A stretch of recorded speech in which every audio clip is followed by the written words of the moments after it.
Non, on disait qu'il faut garder tous les versets de la Bible. Non. C'est garder les promesses. C'est pourquoi nous sommes heureux. C'est-à-dire les élus sont des hommes heureux. Les élus, ce sont de bienheureux. C'est pourquoi toutes les béatitudes de bienheureux, c'est pour nous. Prenons un peu Apocalypse 22. Apocalypse 22. Vous y êtes? Le verset 8. Apocalypse 22, verset 8. Regardez ce qu'on il dit. Je commence même au verset 6. Et il me dit, ces paroles sont certaines et véridiques. Et le Seigneur, le Dieu des esprits des prophètes, a envoyé son ange pour montrer à ses serviteurs les choses qui doivent arriver. Et voici, je viens bientôt. Heureux celui qui garde les paroles de la prophétie de ce livre. Alléluia.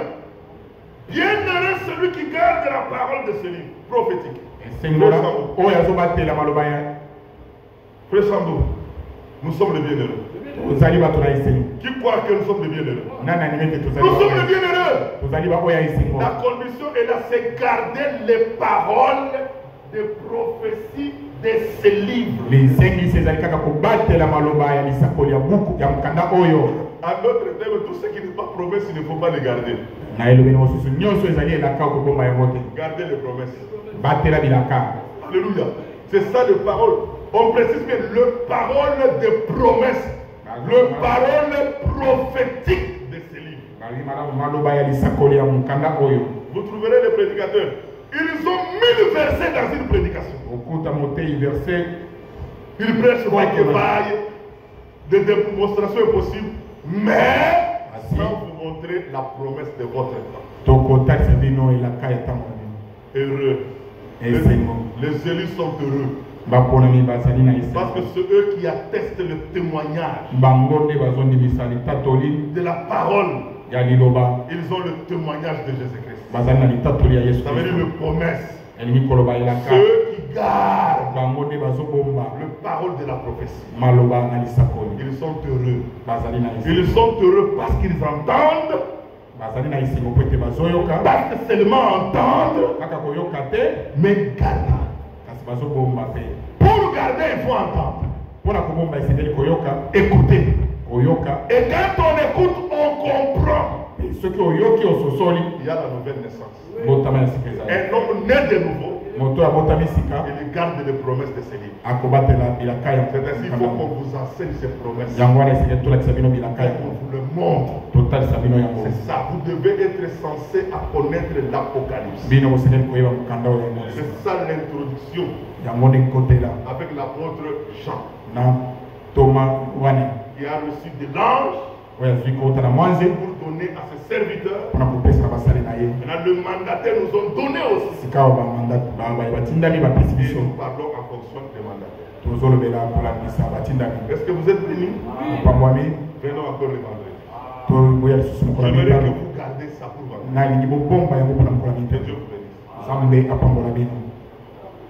Amen. Que Dieu vous bénisse. Vous n'avez pas dit Amen. Ça veut dire un Amen faible.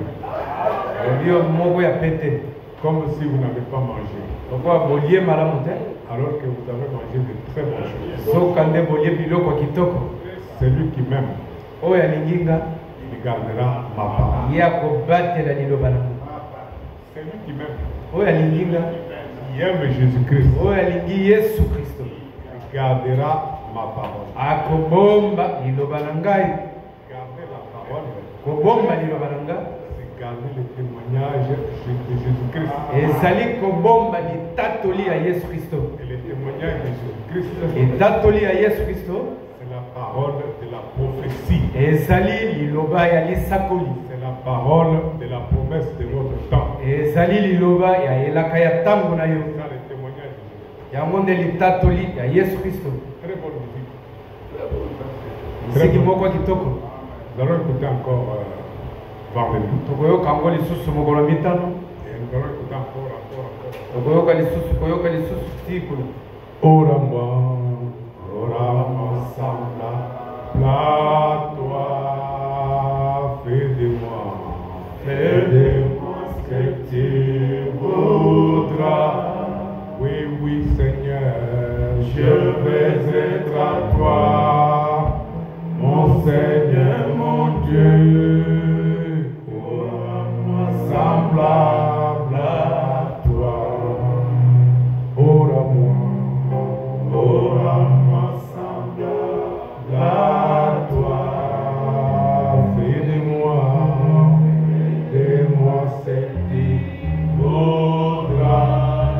Oui, oui, Seigneur, je vais être à toi, mon Seigneur, mon Dieu. Ora-moi, semblable à toi. Être comme Jésus, il est sauveur.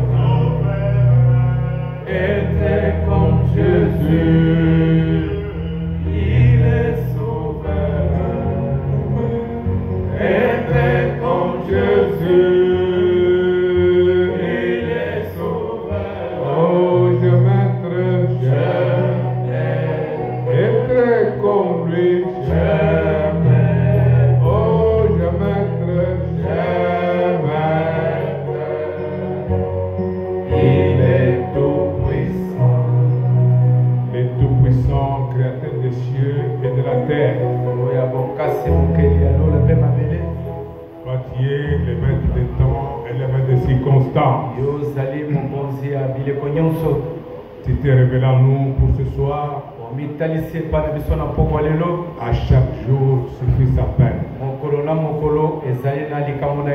avons retenu que la révélation qui a été donnée à Jean,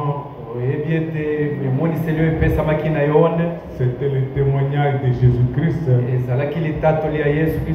la parole de la prophétie, la parole pour aujourd'hui, la parole de la promesse pour ce temps. C'est ce qui a donné à Jean, et qui a demandé qu'il faut garder la parole. La parole que nous devrions garder, c'était ce témoignage de la prophétie. La prophétie de Jésus-Christ. Bien-aimé Seigneur, nous sommes très contents parce que tu nous révèles ces choses. Nous sommes très contents, Seigneur, parce que tu te révèles toi-même à nous. Non, c'est parce que tu as vraiment, tu nous prends, tu as du prix à nos yeux. Et tu vas accomplir ta parole avec nous. Tu vas accomplir ta promesse avec nous. Bien-aimé Seigneur, garde-nous en ton nom. Garde-nous dans ta parole. Et conduis-nous jusqu'à l'accomplissement de la promesse. Et cette foi que nous avons en toi, cette foi que tu nous as révélée, cette foi qui nous a été donnée, nous voulons que tu l'augmentes. Augmente-nous la foi, Seigneur. Et conduis-nous jusqu'à l'accomplissement de ta promesse pour ce temps. Parce que nous voulons vivre l'achèvement de l'Église. Nous voulons vivre ta promesse en nous. Nous voulons vivre la différence entre nous et les autres. Bien-aimé Seigneur, garde-nous, conduis-nous, garde tous les enfants qui sont venus aujourd'hui. Dans les anciens faits de mes d'hommes, quand ils rentreront chez eux, que tu sois avec eux et résous tous leurs problèmes et réponds à toutes les requêtes. Sois celui qui nous donne la force là où nous sommes affaiblis. Sois celui qui nous donne la guérison là où nous sommes malades. Sois celui qui nous fortifie et celui qui nous garde. Bien-aimé Seigneur, nous t'avons prié ainsi avec foi et sincérité. Nous avons l'assurance que toi tu iras avec nous. Et nous avons aussi l'assurance que tu reviendras avec nous. Car c'est au nom de Jésus-Christ que nous avons prié, demandé ainsi. Amen. Amen. Amen. Amen. La victoire est dans le sang. Alléluia. Dans le sang de Jésus-Christ, mon sauveur. La victoire est dans le sang. Alléluia. À Jésus la gloire, à lui l'honneur. Chantons gloire, gloire, gloire et puissance à l'agneau. Gloire, gloire à lui l'honneur, à lui l'honneur. La victoire est dans le sang. Alléluia. À Jésus la gloire, à lui l'honneur.